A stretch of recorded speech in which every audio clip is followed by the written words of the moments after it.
आप सभी को मालूम है कि अभी एसआईआर का काम चालू हो चुका है, जिसमें इस तरीके का फॉर्म बीएलओ आपके घर पर लाकर दे रहे हैं, जिसे आपको फिलअप करना है। भरने के बाद में बीएलओ को जमा करना है। तो सबसे पहले ये फॉर्म जब ले बीएलओ से, तो सबसे पहले इसकी 1 से 2 फोटोकॉपी आप करा कर रख लें, और उसके बाद में पहले फ़ोटोकॉपी को भरें, उसके बाद ही ओरिजिनल को भरें। बीएलओ से चेक कराने के बाद अगर आपको सही जानकारी भरना है तो इसके लिए दस्तावेज़ आपको लगेंगे आपके पिता के। अगर आप जेंट्स हो तो आपके पिता के लगेंगे, आप अगर महिला हैं तो महिला में उसके माता पिता की जानकारी भरी जाएगी। अगर जेंट्स हैं तो आपके पिता की जानकारी लगेगी, जो 2003 की वोटर लिस्ट में उनका जो नाम है उसकी आवश्यकता पड़ेगी, और आपके आधार कार्ड की आवश्यकता पड़ेगी। इसमें कागज़ 2 तरीके के लगेंगे, एक आपका 2003 में जो आपके पिताजी का वोटर लिस्ट में जो नाम है उसकी जानकारी भरी जाएगी। दूसरा आपका आधार कार्ड लगेगा, इसके अलावा और कोई जानकारी नहीं लगेगी। तो देखते हैं अपन इसे आगे भरते हैं। एक पासपोर्ट साइज फ़ोटो लगेगा जिसका वाइट बैकग्राउंड हो। चलो अपन इसे आगे भरकर देखते हैं, मैं आपको अच्छे से और डिटेल से समझाता हूँ। सबसे पहले इस फॉर्म में आपको आपकी वाइट बैकग्राउंड वाली फ़ोटो यहाँ पर चिपकानी है। उसके बाद में यहाँ पर आपको आपके आधार कार्ड में जो जन्म तारीख लिखी है वो जन्म तिथि यहाँ पर भरनी है। यहाँ पर आपकी जन्म तिथि भरने के बाद में यहाँ पर आधार संख्या भरनी है। यहाँ पर आधार संख्या आपको दर्ज करनी है, जो भी आपके आधार में है वो आधार संख्या यहाँ पर लिखनी है। उसके बाद में यहाँ पर आ जाते हैं मोबाइल नंबर, जो कि आपको मोबाइल नंबर यहाँ पर आपको भरना है। फिर पिता अभिभावक का नाम, यहाँ पर आपको आपके पिता का नाम भरना है। जिसका भी फॉर्म भर रहे हैं उसके पिता का नाम आपको यहाँ पर भरना है। उसके बाद में अपने पिता का एपिक नंबर, जो कि उस वोटर लिस्ट में दिया हुआ है एपिक नंबर, वो आपको यहाँ पर भरना है।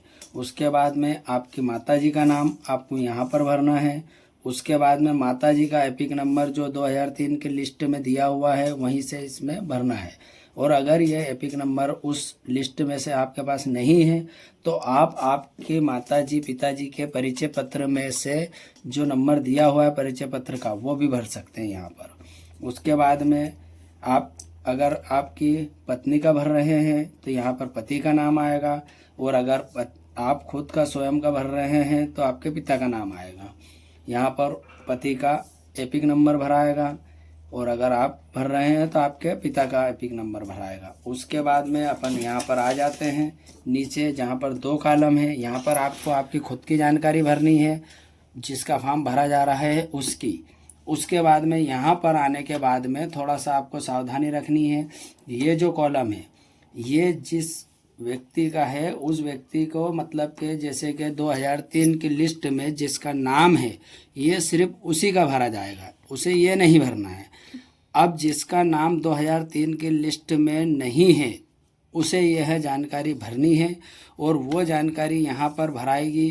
पहले आपका खुद का नाम, आपका एपिक नंबर, फिर उसके बाद में 2003 की लिस्ट में आपके माता पिता या दादा दादी जिसका भी नाम आया है उसमें यहाँ पर उनका नाम भरा जाएगा। उसके बाद में आपका उनसे क्या रिश्ता है, आपके अगर पिता हैं तो आप यहाँ पर पिता भरेंगे, आपके अगर दादा का नाम 2003 की लिस्ट में है तो आप उनके दादा का नाम भरेंगे। उसके बाद में आप जिस ज़िले में 2003 में जहाँ पर आपका वोट डला था उनका उस हिसाब से यहाँ पर आपका ज़िला भरेंगे। उसके बाद में आपका राज्य भरेंगे। राज्य के बाद में विधानसभा का नंबर भरेंगे कि किस विधानसभा में है आपका। उसके बाद में यहाँ पर विधानसभा निर्वाचन का क्षेत्र का संख्या भरी जाएगी। उसके बाद में यहाँ पर वाहक संख्या भरी जाएगी, यहाँ क्रम संख्या भरी जाएगी। उधर नीचे आने के बाद में यहाँ पर आपके साइन होंगे, यहाँ पर आपके साइन होंगे, यहाँ पर बीएलओ के साइन होंगे। यहाँ पर आपको नहीं करना है, यहाँ पर ही आपको आपके साइन करना है।